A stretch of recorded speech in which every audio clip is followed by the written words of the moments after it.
You wake up, check your phone, see the same apps, the same feed, the same people doing the same things. It feels like nothing's changing. But here's the truth. Everything is. Heraclitus, a philosopher from ancient Greece, once said something that hits harder the more you think about it. No man ever steps in the same river twice, for it's not the same river and he's not the same man. It sounds poetic, but it's actually a brutal reality check. Think about it. The river keeps flowing. Water that touched your foot is already gone the second you lift it. And you're changing too. Every word you hear, every reel you watch, every moment you experience, whether you notice it or not, is shifting your mindset, your reactions, your identity. But here's the catch. Most of us are sleepwalking through this change. We crave control. We want our routines. We want our comfort zones. So we build illusions. I'm still the same person. My life hasn't changed. But you're not. And it has. The biggest trap? Thinking you're stuck. When in reality, you're already moving, already transforming. But you've been too distracted to feel it. Heraclitus wasn't romanticizing change. He was warning us. If you don't own your change, the world will shape you without asking. So pause. Look at yourself. Are you flowing with your river? Or drowning in a false idea of who you were? We've all said it. I miss the old me. But who exactly is that? A version of you that didn't know what you know now? That hadn't been hurt yet? Hadn't failed yet? Hadn't questioned their worth? We grieve our past selves because change feels like loss. But what if it's also rebirth? Heraclitus didn't just speak of change, he lived in it. He believed the universe runs on one law, constant motion. Fire, he said, is the purest element. Why? Because it transforms whatever it touches. It doesn't stay still. It doesn't hold on. It becomes. So here's the real question. Are you becoming on purpose or by accident? Most people live like driftwood, letting the current pull them, letting social media, school pressure, and fear shape who they are. But the fire inside you, it was never meant to drift. It was meant to burn a path of its own. Change is scary when you're not the one steering it. But when you step up, not to control it, but to collaborate with it, everything shifts.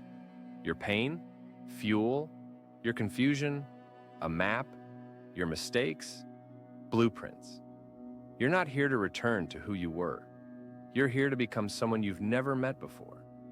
And that someone is waiting, right on the other side of your resistance. Think about this. No man ever steps in the same river twice, for it's not the same river and he's not the same man. Heraclitus wasn't talking about water. He was talking about you.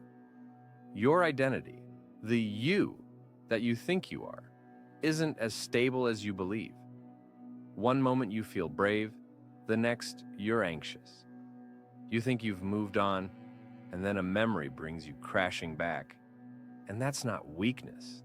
That's truth. You're not a solid statue. You're a flowing river. But here's where most people get stuck. They try to freeze the river, to hold on to a version of themselves they once liked. I used to be confident. I used to feel motivated. I used to believe in myself. But rivers don't flow backwards, and neither do you. The real tragedy isn't that we change. It's that we fight it. We resist the lessons, we numb the discomfort. We pretend we're fine while inside, something new is trying to be born. But identity isn't found by clinging to the past. It's forged by flowing forward, aware of your evolution even if you don't understand it yet. So when everything feels unfamiliar, when even you feel unfamiliar, good. That's the river doing its job. Don't just survive the change. Witness it. Learn from it. Flow with it. Because in this constant current of self, the only thing more dangerous than change is standing still. We live in a world that worships movement, hustle, grind, progress. But Heraclitus teaches us something most of us miss. Even stillness is a part of change. When a river slows, it doesn't die. When you pause, you're not broken. You're becoming. Society treats rest like a crime. If you're not doing, you're wasting time. But what if the most transformative moments of your life aren't loud or visible?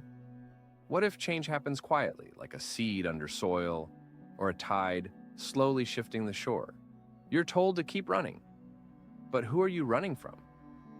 The old you? The future you? Or the truth that you're terrified to sit with? Here's the hard truth. Stillness doesn't mean you're lost. Stillness is space. Stillness is where insight grows. The world might not see it. There are no trophies for sitting with your thoughts, no applause for choosing healing over hustle. But in those silent moments, in the dark room, the late night walk, the blank journal page, you're rearranging parts of yourself that chaos kept hidden. That's not wasting time. That's real evolution.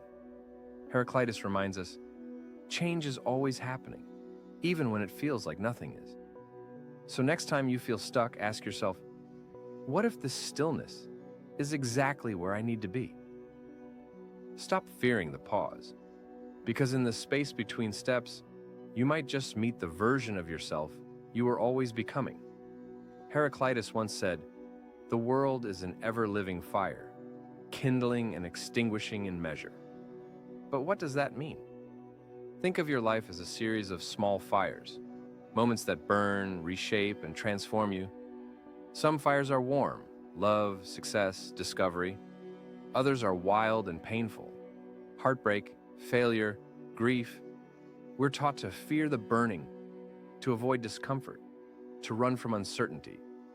But Heraclitus believed that fire isn't the enemy. Fire is essential, because fire doesn't just destroy, it refines, it purifies, it reveals what's real. You aren't meant to stay the same, and the moments that burn you the most often strip away what was never truly you in the first place. Look back. Every person you thought you couldn't live without, every version of yourself you were sure would last forever, gone, changed, replaced, and somehow you're still here. Why? Because you're fire too. You adapt, you shift, you keep moving even when it feels like you're losing everything. That's not weakness. That's the essence of being alive. Heraclitus shows us that fire isn't chaos, it's clarity. And clarity often comes through pain. So when life feels like it's burning down around you, ask yourself, what is this fire trying to show me? What is it trying to burn away? And who might I become on the other side? You are not here to remain untouched. You are here to be transformed again and again. And the fire? It's not here to ruin you. It's here to reveal you. Heraclitus famously said, "No man ever steps in the same river twice, for it is not the same river and he is not the same man." Let that hit for a second. We often crave permanence. We want to freeze time during the good moments and rewind during the bad ones. We think of life as a fixed path, something to figure out, something to win at. But Heraclitus destroys that illusion. Everything changes, constantly. The river flows. The current never stops. And even if the river looks the same from the outside, it's not. The water has moved, the banks have shifted, the light hits it differently. And you? You've changed too. The thoughts you had yesterday aren't exactly the same today. The things you wanted a year ago? Maybe they no longer fit who you're becoming. That's not failure. That's evolution. But here's where it gets powerful. You keep trying to fix your identity in place. I am this. I am not that. I can't do this. I always do that. Yet Heraclitus whispers, you are not a fixed self. You are a flowing process. Your habits, your mindset, your story, it's not set in stone. You're not a statue. You're a stream. So maybe it's time to stop asking, who am I? And start asking, what am I becoming? Let go of the pressure to be consistent with a version of you that no longer exists. Let the river carry that person away. Because every moment is a new step, a new current, a new chance. The same river, it doesn't exist. And the same you, gone. Evolving, becoming, always becoming. If everything is constantly changing, then why does it hurt so much to let go? Because we're wired to resist it.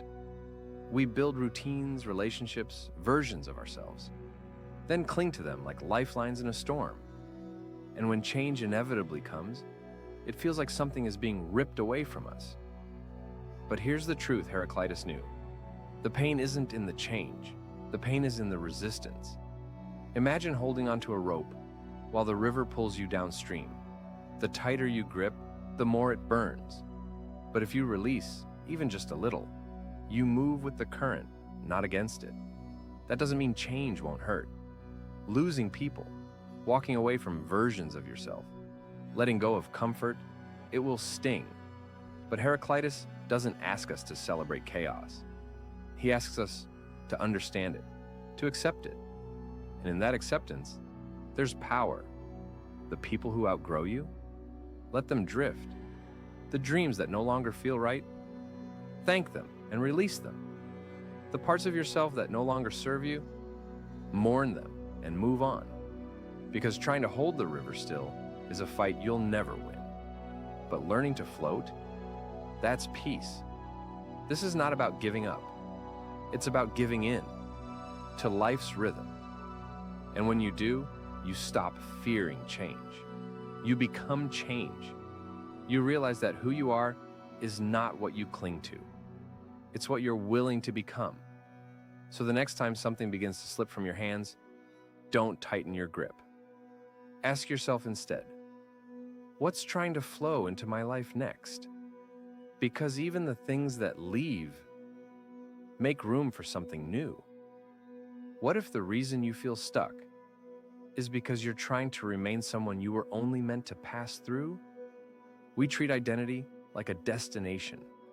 You figure out who you are, and then you're supposed to stick with it forever. But that's not life. That's a freeze frame. Heraclitus would tell you, you are movement. You are transition. You are motion wrapped in skin. Think of how uncomfortable it feels when you outgrow a belief, a friendship, a lifestyle. There's this friction, like wearing a shirt that doesn't fit anymore.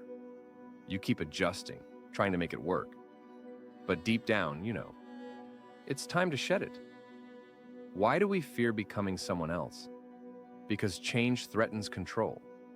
Because growth challenges the version of ourselves that made others comfortable. Because evolution requires courage and loss. But what if this discomfort you're feeling is transformation knocking? What if the confusion, the fear, the questioning isn't failure? It's birth of a new thought, a new boundary, a new you. We don't talk enough about the courage it takes to no longer be who you were, to step out of the roles, to abandon the labels, to walk into the unknown. Not because you have the answers, but because the old answers no longer fit. You weren't meant to be a perfect story. You were meant to be a wild, unfolding poem. So rewrite the lines, tear out the pages, start new chapters. Becoming someone else doesn't mean betraying who you were. It means honoring your nature. The part of you that's always becoming, always shifting, always stepping into the river one more time. So, now you know, you are not broken for changing. You're not lost for questioning. You are becoming, and that is the most natural thing in the universe. Heraclitus said, "No man ever steps in the same river twice, for it is not the same river and he is not the same man. You are the river. You are the man. Both constantly new, both constantly flowing. So stop gripping the edges of your past. Stop waiting to be understood by people, still reading the old version of your story. You owe no one a still image. You owe yourself the freedom to evolve. And to those watching who feel invisible in their change, who feel the ache of becoming, who feel like they're drifting in the current, unseen, you are not alone. We're all in this river together. Some of us swimming, some of us drowning, Some of us learning to float. If this video made something stir inside you, a memory, a feeling, a truth you hadn't looked at in a while, then share it. Not for the numbers, not for the clout, but because someone else needs to hear this too. Let's build a space where flowing is normal, where shifting isn't shameful, where identity isn't a prison, but a current you're allowed to ride. So comment your favorite line, tag a friend who needs this, and let this be your reminder. You are not supposed to stay the same. You are not behind. You are becoming. Let it flow.